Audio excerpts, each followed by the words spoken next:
thank you very much for taking a little bit of time to talk. You founded the Center for Countering Digital Hate in 2017, and you tackle a lot of problems with your organization, but I'm wondering what made you want to focus on anti-vaxxers? Well, the Center for Countering Digital Hate was set up originally to look at the proliferation of identity-based hate in digital spaces and looking at the way that it had been instrumentalized by political forces. So what they would get is they'd get access to trolls who would go and harass their enemies. They'd get people who would go and advocate their positions and create social proof that their fringe views were actually more socially acceptable. And they'd also have people who would change the way that we understand the world around us using the tools of social media, and in particular, Facebook, its ability to persuade normal people that the world is slightly different to the way that they understood it to be. And then Twitter to influence elite debate.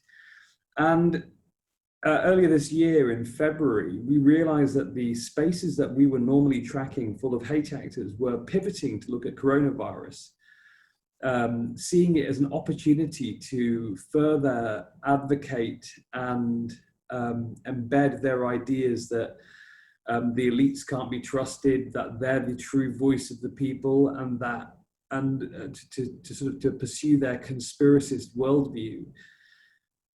So we transitioned all of our teams to studying coronavirus specifically very early in March, in fact, the 1st or 2nd of March. And in doing so, we also came across a wider ecosystem of health misinformation actors who, some of them were spivs who were selling their own false cures and using the same dynamics of not trusting authorities, of believing conspiracy theories, of claiming to be the true voice of the people to sell products. And then a committed group of hardcore anti-vaxxers as well.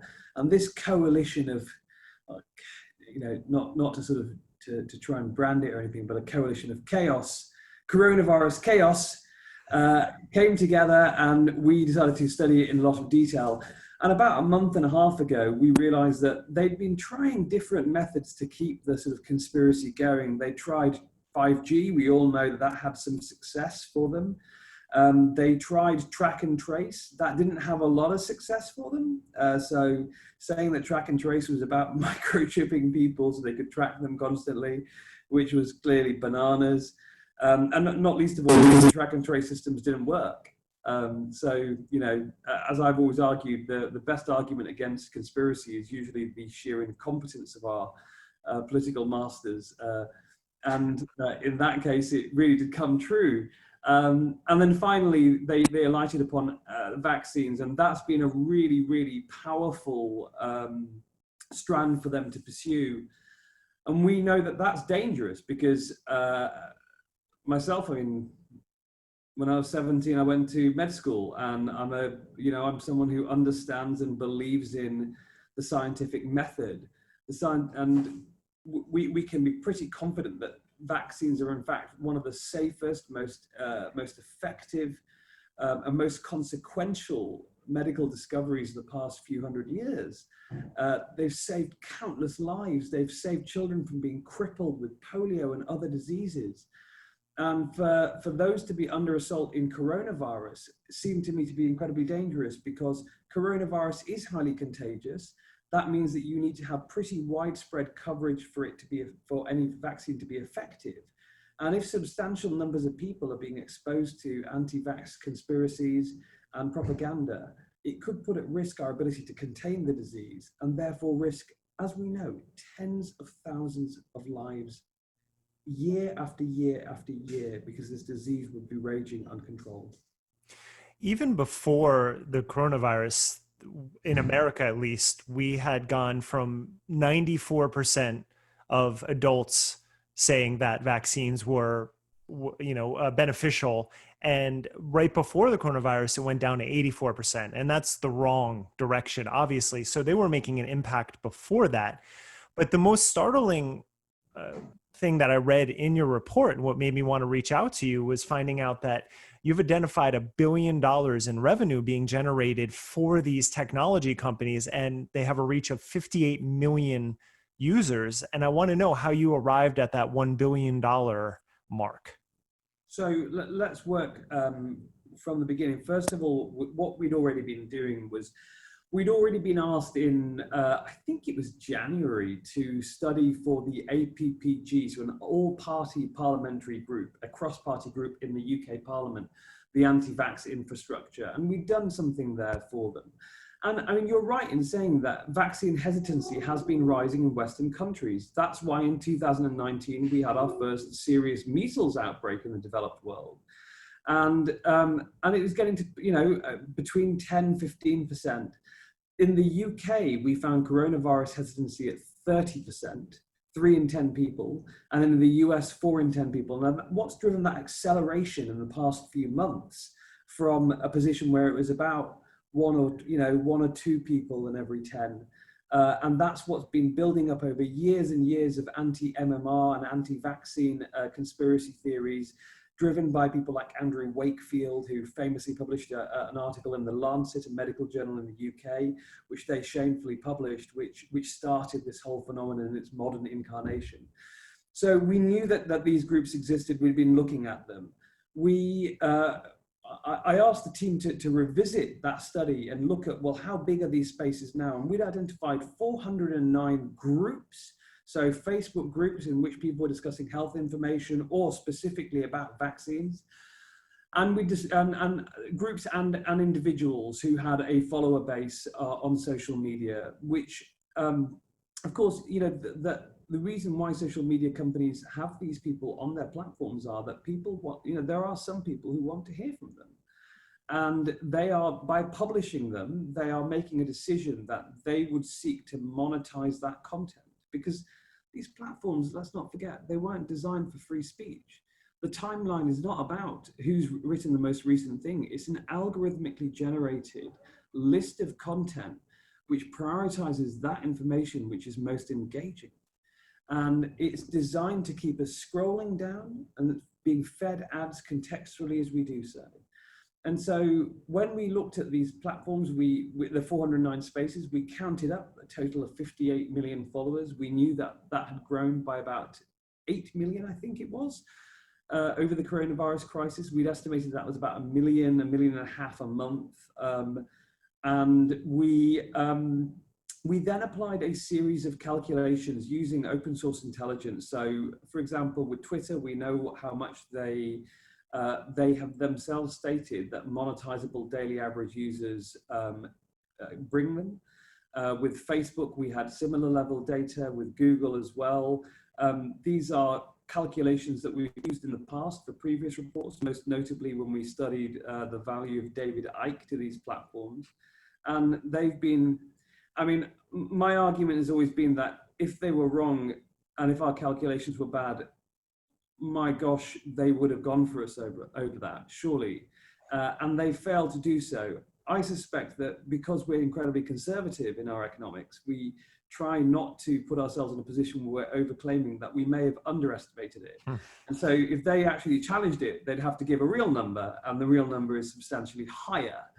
But we came to the conclusion that if you looked at this open source intelligence data, if for some of them we used tools that were available, which had API access to get an understanding of what true follower base looked like, and what the most active users looked like, we were able to calculate that it came to a total of, I admit, a suspiciously round number of 1 billion. I think the number is around 900 million or so, 950 million, and that was rounded up to 1 billion for the purposes of communicating a very large number that, frankly, at that point doesn't make any sense to anyone, really.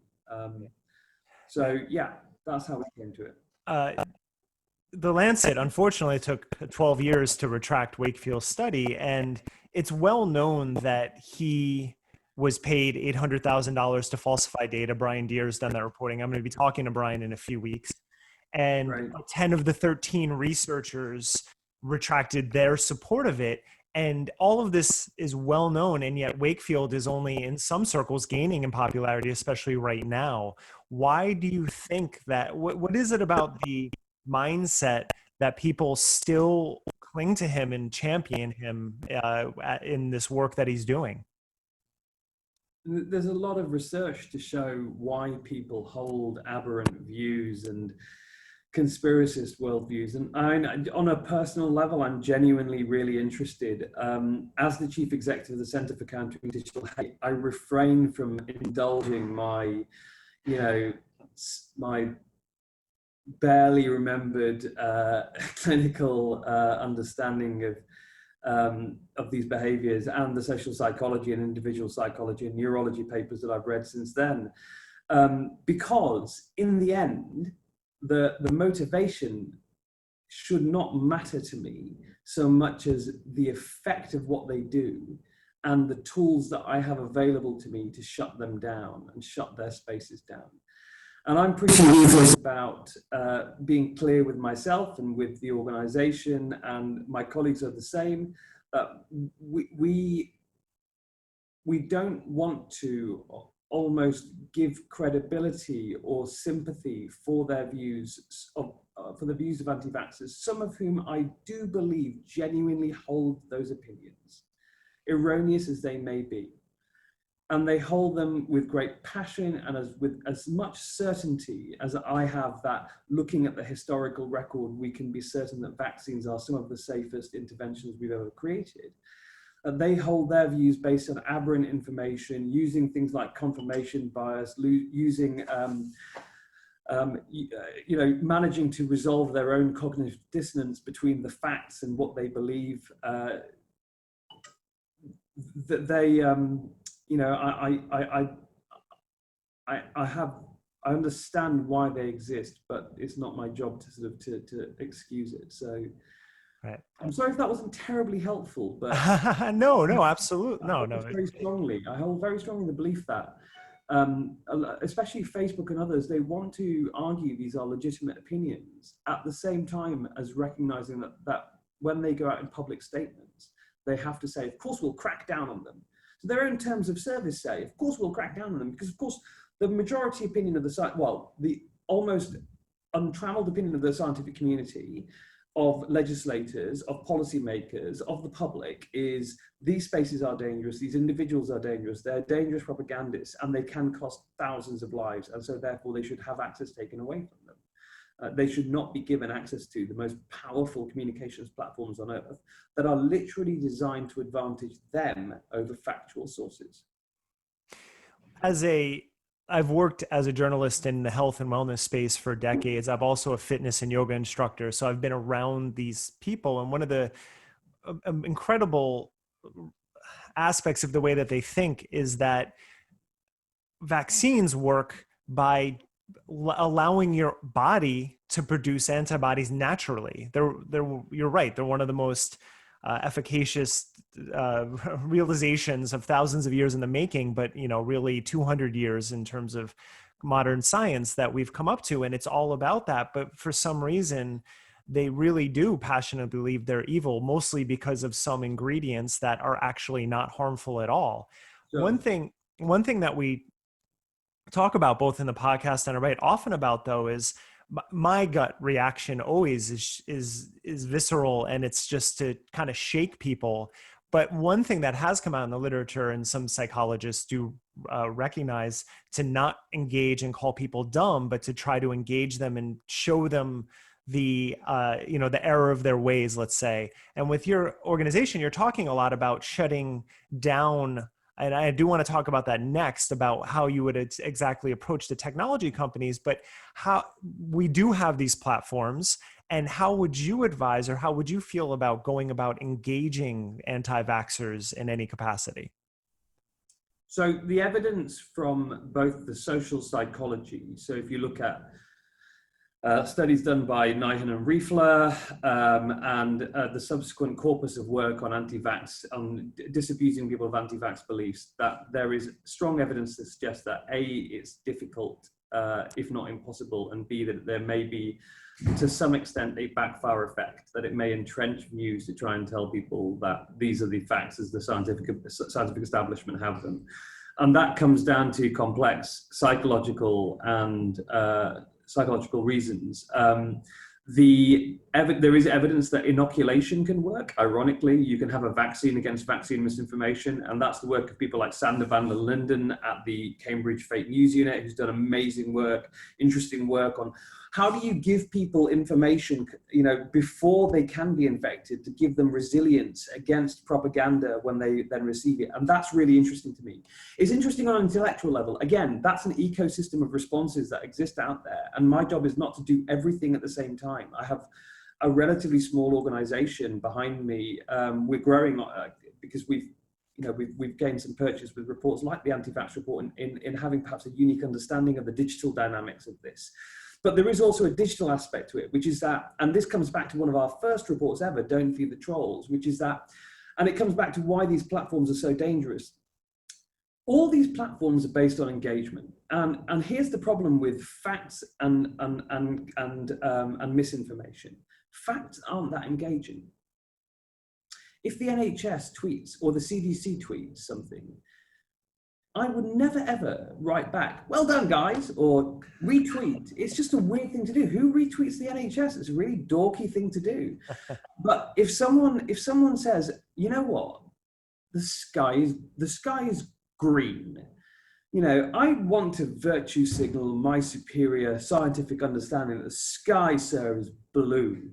And in engaging with it, in showing that I'm taking the time to engage with it, the platform's algorithms are constantly looking for that. They're looking for the content that makes people stay on the platform, makes people spend a few seconds more. Every 3 seconds you spend more, every half a second you spend more on that platform, when multiplied across billions of users, that is an enormous amount of advertising revenue. All these are moments that they can serve you adverts. And that's what these platforms are all about. And in doing so, the platforms, by design, by their very business model, they advantage misinformation over fact. And so we've always said, if you see misinformation, we actually put together a scheme called Don't Spread the Virus with the backing of the UK government. And it's had a lot of pickup from other governments as well. We've talked to the UN about it and others through their verified scheme, which is, if you see misinformation, first of all, ignore it, because engaging with it actually rewards them with the attention that they want in the algorithm. Block the person that sent it. If it's someone you might want to send them a private message, and then go and find some good information and engage with that, retweet it. And that way we can balance out the misinformation on the platform with information and taking advantage of the algorithmic logic that underpins them. So we are, we have done some thinking about the pro-social, pro-vaccine movement and how to bolster it. But in the end, our part of the ecosystem of responses is to make it more difficult for them to operate, to disrupt their activities. And that in part is deplatforming. Mm.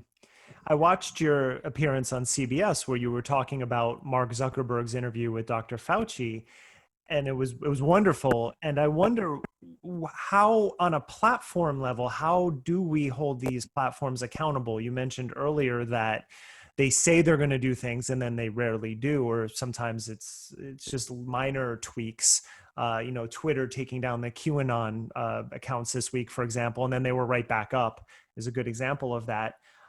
So what would you like to see Facebook and YouTube, which are the two, or you said Facebook and Instagram, correct, were the two biggest offenders in terms of revenue generated from the anti-vaxxers. What would you like to see them do? So the best evidence on the efficacy of deplatforming comes from counterterrorism, and if you speak to people like Jan Berger, who's a doyen of counter-extremism, and look at his work on Al-Shabaab and ISIS, and the way that when they were comprehensively deplatformed, they had to spend a vast amount of their resources on reconstituting their audiences, and they never managed to reconstitute them to the same scale. It was always a nub that was left for them. And of course, because they use social media as a force multiplier, that made them less effective overall as an organization. So we've looked at what the evidence shows, and the evidence shows that deplatforming is highly effective. That is why, of course, the social media companies deplatform ISIS, Al-Shabaab, and terrorist groups because it poses an existential reputational threat to them. It's a reputational threat. So we seek to create a similar reputational threat and understanding as to the fact that they profit from content that will harm you, your family, the people you love, our communities, our nations, our world. And they do so without a single fear of consequence, because there are no consequences for these platforms at the moment. The big mistake we've made is thinking that public opinion will change their views. And Facebook and Twitter and Instagram and Google don't care about your opinion because you're not their customer, you're their product. And what they seek to do is package your information that you willingly hand over to them, you know, loads of content about how you're feeling, your sentiments, your prejudices, your day-to-day activities, your discourse style, and they package and sell that to their true customers, the advertisers. And I think the great innovation over the last year, 2 years has been operations like Stop Funding Fake News, which my organization runs, Stop Hate for Profit, which Color of Change, ADL, Common Sense Media run in the United States, which have said, let's forget about trying to negotiate with these folks. They won't negotiate. Let's go to their real customers, the advertisers.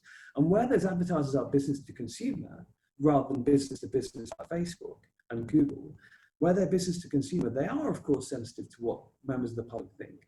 And that's been the great innovation. You've got to find the levers that you can pull to create change. That's what change agents do. They look for the weak points in the architecture and they go after those levers ruthlessly. And I am so pleased that we've reached this tipping point where people are seeing the sheer power of targeting advertisers and getting them to do the right thing. I'm so pleased as well to see how well it's gone in the States. I know that for our part, we've shut down websites in the last few weeks and months. Fake news sites which have been proselytizing COVID misinformation, vaccine misinformation by going after their Google advertisers. So you know that this is a method that works, and I think the genie's out of the bottle. We know now one really effective tool for dealing with them. I'm so happy to hear you say that. You know, I'm not in any way asking for your overall political views, but I know in America, people who are more liberal tend to not recognize that this is a warfare in some capacity, and they kind of let things play out, whereas there is this concerted effort behind these organizations. And I really don't think that a lot of the people that I engage with in the wellness space recognize that the anti-vax organization from behind the scenes is extremely well organized. And I mean, in the report, you write that there are two main groups or two main people, Joseph Mercola and Bernard Sells, behind all of this. What do you think the end game is for them? I honestly don't know. I mean, as much as I'm good at peering into people's behaviors and working out what their strategy is and therefore how to disrupt their strategy, I still haven't yet achieved the omniscience to be able to look into people's souls and tell me what motivates them. That is yet to come. I'm only 41, so you never know. But I don't know what their end game is, but I know what the result will be: death. Yes. Lots of people will die. That's the problem. Children will be crippled. And, you know, I'm nowhere near as fit as you are, but I gave up smoking recently. I don't drink. I exercise fairly regularly. I'm pretty sure that if either of us was exposed to smallpox or to TB or to measles, we would be very poorly, despite the fact that, you know, I eat a lot of greens and well, yeah, you know, I think I always say anecdote is not data, and a lot of the people are running on anecdote even now in California where I live. You know, we have the record number of cases here, and there are still people around being like, I don't know anyone personally, so it must not be real. And again, you want to shake them. But last question, and I'll let you get to the beach. Now that the report is out, and I know you are doing some media, and I appreciate you taking the time out to do this. What is your group working on next, and how are you trying to engage with the tech companies and the public to get this message out? So our next report will be an audit of how they've done on anti-vax, the anti-vax infrastructure. It'll be, we'll be looking at how they respond to reporting by normal users. So we're talking to normal users and getting information on what's been reported and how that's been actioned. But we'll also be looking at what they've done with the 409 spaces that we identified. Now, they came out straight away and said, beyond the pale, disgusting, we'll deal with this stuff, don't you worry. And I got lots of questions from people saying, you know, they've already said they're going to deal with this, so why are you complaining? Well, our argument has been that when we've independently audited their behavior in the past, specifically on coronavirus misinformation, and this is in our Will to Act report that's on the website now, counterhate.co.uk, the Will to Act report showed that less than 1 in 10 of bits of information, of misinformation reported via their platform's own reporting tools. So served up on a silver platter, we told them exactly what it was in breach of their terms of service. Only less than 1 in 10 was actually taken down or dealt with.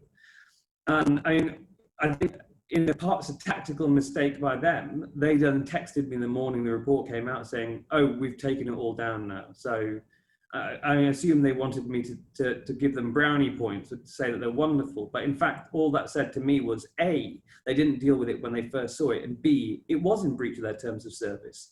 So, you know, not the smartest move in my opinion, but that's what we're dealing with here. We're dealing with companies that don't feel there are any consequences, can deal in an offhand and arrogant way, and have more money than almost any companies in the history of humankind.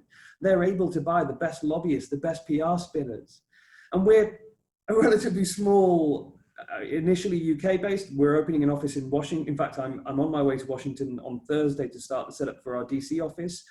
But, you know, we are a relatively small movement. But I think one that has realized that we have a lot more power than we thought before if we're able to A, identify the right targets, B, to point the finger at where the blame truly lies, which is the social media companies, and C, to work in concert with other organizations. So we've been talking to the World Health Organization, Her Majesty's government, the US government, to a whole array of stakeholders and getting them together, because I think a lot of people do realize that this is an existential crisis now. Anti-vax is not just like, it's not hate where it affects me because I'm brown, or my mum because she's Muslim, or my friends because they're Jewish. This affects all of us. Like anyone can die of coronavirus.